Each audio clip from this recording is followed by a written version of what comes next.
네, 성도 여러분, 지금 다니엘과 세 친구들의 이야기들을 우리가 전반부 보고 있습니다. 사실 이 다니엘의 전반부는 이러한 지금 역사의 이야기들이 즐겁게 우리가 충분히 흥미롭게 볼 수 있으나 후반부 들어가면 다니엘이 결코 쉽지 않은 책입니다. 그러니까 예언과 묵시로 가득한 책이기 때문에 참 해석하기 어렵습니다. 우리가 이 앞부분을 다니엘과 세 친구를 중심으로, 그리고 바벨론의 느부갓네살이라고 했던 초대 왕, 이 왕이 이스라엘에게 어떤 일을 행하였느냐, 그리고 하나님은 그럼에도 불구하고 하나님의 나라와 백성들을 지켜 보호하고 계셨다. 그리고 그 하나님의 백성을 지키기 위해서 지도자를 세웠죠. 바로 다니엘, 그리고 그 세 친구. 바벨론 전역에 높은 지위에 하나님께 올려놓으시고 그 지위로 말미암아 이스라엘 백성들을 지켜주셨다는 것입니다. 사랑하는 성도 여러분, 하나님은 사람을 통해서 일하십니다. 하나님은 한 사람을 세우시고 일해요. 가장 큰 역사는 바로 한 사람, 우리 주 예수 그리스도를 통해서 온 인류의 구원을 이루어내셨습니다. 구약의 이야기도 우리가 구약 성경의 제목을 보면 사람들의 이름들이 등장하는 거예요. 오늘도 다니엘, 여러분 에스겔, 예레미야 다 사람들의 이름이죠. 하나님께서 역사 가운데 누군가를 들어 사용하시는 겁니다. 그러나 그 위대한 인물의 경중은 하나님 앞에 여러분 달아보실 때 다 똑같습니다. 여러분들이 역사의 주인공이 되십시오. 여러분들의 가문에, 여러분들이 집안에, 여러분들이 다니엘과 같이 믿음의 절개를 지켜나가면서, 그리고 어떤 우리 집안에 불시험이 있습니다. 우리 집안에는 이런 스토리가 있습니다. 기가 막힌 일들이 있습니다. 어제도 이러이러한 일들이 사연들이 저에게 들려왔습니다. 어떤 성도는 가족들과 만나지 못하는 그런 안타까운 심정에 하루 종일 우울하고 울며 지냈던 분도 있을 것입니다. 그리고 우리 가족의 뜻밖의 사고로 인해서 또 근심하며 걱정하며 기도했던 분들도 있습니다. 우리의 인생이 그렇습니다. 완성되지 않는 나라 이 땅에서 우리가 세상과 싸워 이기려니 얼마나 많은 사건 사고가 있겠습니까? 우리를 풀무불과 같은 불시험으로 말미암아 우리에게 마치 항복하게 만드는 세상의 권력이 있습니다. 이러한 모든 것들 가운데 우리는 어떻게 살아가야 될까? 이것을 하나님께서 우리에게 알려주고 계시는 거예요. 여러분, 하나님이 영원한 통치자가 되십니다. 하나님이 이 땅에 이 세상 가운데 유일한 심판자가 되시고 그분이 우리를 다스린다는 사실을 우리는 반드시 믿어야 됩니다. 그리고 이 믿음에 흔들리면 안 됩니다. 우리가 잠깐 우리가 이런 환란을 당하나, 그리고 우리가 이런 시험을 당하는 것 같으나 우리가 암송했지 않습니까? 우리가 감당하지 못할 시험이 없습니다. 우리가 감당할 시험을 주시는 거예요. 시험 당할 즈음에 이 시험을 이길 능력을 주시는 거예요. 그 하나님을 믿기 때문에 우리가 지금 이렇게 사는 것이에요. 오늘도 사도 바울의 일성 아닙니까? 이제는 내가 나를 위하여 죽으신 하나님의 아들 예수 안에서, 그 믿음 안에서 사는 것이라. 그거면 되지 않겠습니까?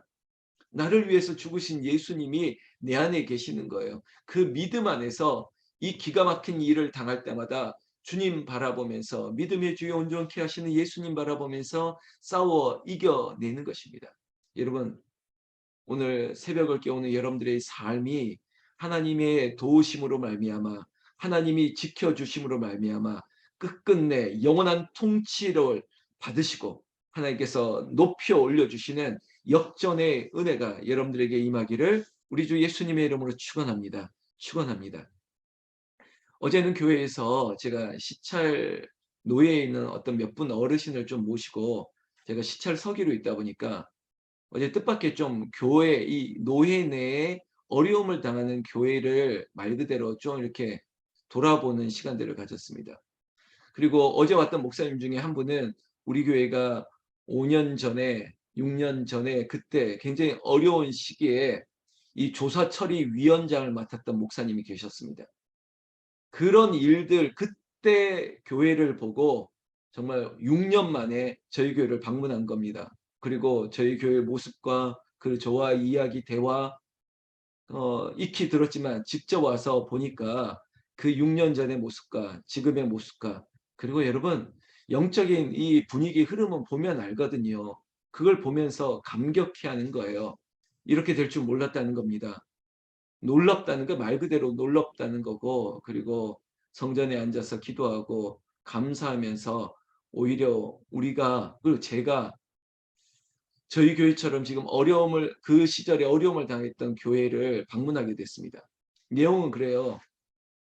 한 30명에서 40명밖에 안 되는 지금 가족들, 이 성도들이 작년에 건축을 했습니다. 그 건축을 했는데 이 이자가, 그러니까 대출이 11억, 그리고 2억을 저희 노회에서, 노회 차원에서 2억을, 그러니까 합이 13억이죠. 근데 노회는 그렇다 치고 11억을 대출을 제2금융권에서 받아버린 거예요. 어려우니까, 사실 대출이 어렵거든요. 그런데 지금 여러분 아시지 않습니까? 아주 고금리에 우리가 조사 처리처럼 봤습니다. 당시에 이 금융권인데 당시에도 금리가 6.5%인 거예요. 근데 제2금융권의 6.5%가 지금 얼마인 줄 아십니까? 9.6%, 말 그대로 숫자가 바뀌어버린 거예요. 여러분, 금액이 당장 나오지 않습니까? 11억, 그 작은 어려운 상황 가운데 했는데 지금의 이 금융권의 이자가 9.6%, 살인적인, 또 오를 거랍니다. 10%가 넘어선다는 거예요. 다음 달에. 이거 어떻게 합니까? 그래서 노회는 결정을 했습니다. 2억에 대한 채무는 노회가 아직 또 연장을 할 테니까 2억은 걱정하지 말아라. 11억에 대한, 안 되는데 그 교회와 성도들이 뭘 얘기했냐면 경매로 내놓기로 결의를 하겠다는 거예요. 그래서 노예 참여에서는 안 된다. 노예 안에 교회를 지켜야 된다. 그러는 생각으로 어제 방문하고 실사를 하고 이야기를 들어보니까 힘들죠. 힘들어. 근데 이게 우리 노예만의 얘기가 아닙니다. 지금 전체적인 코로나 엔더믹을 끝으로 지금 이런 실제적인 통계들이 계속 일어나고 곳곳에서 나오고 있고, 세계 경제 공황이라고 얘기하지만 여러분 이것이 다 같이 맞물려 가는 것입니다. 그런 제가 이 얘기를 드리는 이유는 그럼에도 불구하고 그 믿음, 교회 안에 있는 공동체 믿음, 우리처럼 생명의 공동체를 세우자, 하나님께서 말씀 가운데 세울 것을 믿습니다. 이렇게 나가야지. 성도들이, 그 교회 성도들이 숫자에 너무 함몰되었습니다. 알죠? 우리도, 저도 당장 이런 숫자를 얘기하지 않습니까? 그러니까 믿음으로 승리할 수 있는 길을 바라봐야 되는데 현실적인 아주 선명한 길을 택한 겁니다. 그게 뭐냐? 그냥 바로 건물을 그렇게 기도하면서 지었던 이것들을 경매로 내놓자라고 얘기하는 것을 어제 그걸 말리러 간 겁니다. 그 교회 관계자들과 함께. 사랑하는 성도 여러분, 지금 다니엘이 처한 상황이나 세 친구가 처한 상황, 어제 세 친구 이야기 들었지 않습니까? 풀무불을 7배나 뜨겁게 하라. 자, 나에게 굴복하면 살려줄게. 이런 거. 예수님이 광야에서 받았던 시험, 그 세 가지를 다 보십시오. 돌을 떡으로 만들어서 먹어. 저 높은 곳에 뛰어내려봐. 너를 받아주나 살려주나. 그래, 정 그렇지 않다면 나한테 절 한 번만 해봐. 그러면 이 천하 만국을 너에게 주겠다. 위협과 협박과 그리고 회유와 우리를 속이려고 하는 일들이 늘 많습니다. 이때 우리가 뭘 할까? 여러분, 오늘 제목입니다. 진정한 통치자, 그리고 영원한 통치자, 하나님이 심판하실 것을 믿고 우리가 믿음 안에서 사는 것이라, 믿음으로 살아야지. 믿음이 사라지면 믿는 사람이나 믿지 않는 사람이나 똑같습니다. 믿음이 있어야지 차별이 있는 거예요. 믿음이 있기 때문에 이 불시험을 당해도 하나님께서 건져내실 줄로 믿습니다. 이렇게 믿으면서 사는 것이 오늘 사도 바울의 일성이라고요. 이제는 내가 사는 것이 아니요, 내 안에 그리스도께서 사신 것이라. 나를 위하여 죽으신 그리스도 예수 안에서 내가 사는 거야. 이 믿음이야. 이렇게 사는 거죠. 어제 이야기의 연장선이에요. 느부갓네살이 놀라우신 하나님의 역사를 받지 않습니까? 그 풀무불 속 안에서 여호와의 영이, 성령이, 천사가 함께 있었습니다. 그 풀무불 속에서 머리털 하나 그을린 바 냄새도 나지 않게 하나님께서 새 친구를 건져내셨습니다. 살려내셨습니다. 여러분 이런 성경 볼 때마다 우리는 어떻게 적용하고 기도해야 되냐면 하나님 나도 그리하실 줄로 믿습니다. 나도 하나님께서 건져내실 줄로 믿습니다. 하나님 이 교회를 하나님께서 붙들어 주실 줄로 믿습니다. 우리 집안에 있는 내 아이들 붙들어 주실 줄로 믿습니다. 그렇게 기도하는 거예요. 4장 오늘 1절 보시는데 느부갓네살 왕이 스스로 이제는 마치 인정하고 있습니다. 그 인정한 내용이 법으로 조서를 내리지 않습니까? 어제 3장 말미에도 봤지 않습니까? 모든 언어, 모든 백성들은 이 세 친구들이 믿는 하나님을 망령되이 일컫게 되면 몸을 찢어버릴 것이다. 죽임을 당할 것이다. 이런 법을 누가 제정했냐? 믿지 않는 느부갓네살이 제정했습니다. 그러면서 오늘 이 조서를 반포하면서 믿는 사람들에게 이 세 친구에게 오히려 축복을 하고 있습니다. 1절 후반절에 뭐라고 얘기하냐면 너희에게 큰 평강이 있을지어다. 할렐루야. 여러분 말씀 그대로 기도해야 돼요. 우리가 말씀 붙들고 기도할 때 하나님 나에게도 이 어려운 상황 가운데도 큰 평강을 허락하여 주시옵소서. 이 기도해야 되는 거예요. 그리고 2절 말씀 보십시오. 느부갓네살이 인정하고 있습니다. 지극히 높으신 하나님이 이렇게 얘기합니다. 여러분 하나님 앞에 드리는 찬양은 찬송과 존귀 하나님 앞에 높이 올려드려야 돼요.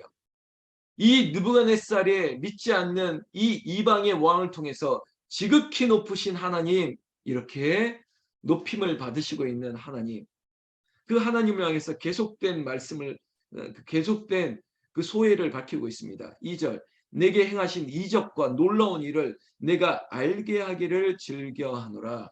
더 알기 원한다는 거예요. 하나님 이 놀라운 이적을 이렇게 보이셨는데 하나님 나에게도 보여주시옵소서. 인생 가운데 하나님 큰 영광을 받으신 하나님께서 나에게 큰 일을 이루시고 이적과 놀라운 일을 하나님 은혜를 베풀어 주시옵소서. 이게 느부갓네살의 간청인데 우리도 그렇게 기도하지 않습니까? 하나님 우리의 인생 가운데 우리의 가정과 사업장과 우리 교회 위에 크신 일을 이루어 주시옵소서. 3절 참으로 크도다 그의 이적이여 참으로 능하도다 그의 놀라운 일이여 그의 나라는 영원한 나라여 그의 통치는 대대 이르리로다. 아멘. 하나님은 어린아이를 통해서 어른들을 부끄럽게 합니다. 여러분 나중 믿은 자가 정말 더 큰 믿음을 가지고 먼저 믿은 자를 부끄럽게 할 수 있죠. 지금의 이 모습 하나로만 본다면 느부갓네살이 올바른 신앙 고백을 하는 거예요. 그리고 올바른 삶을 사는 거예요. 하나님을 높이고 있지 않습니까? 하나님의 능력을 의지하고 있지 않습니까? 인정하고 있는 것이에요. 하나님 여호와를 인정하는 것이 신앙의 기본이 되어야 됩니다.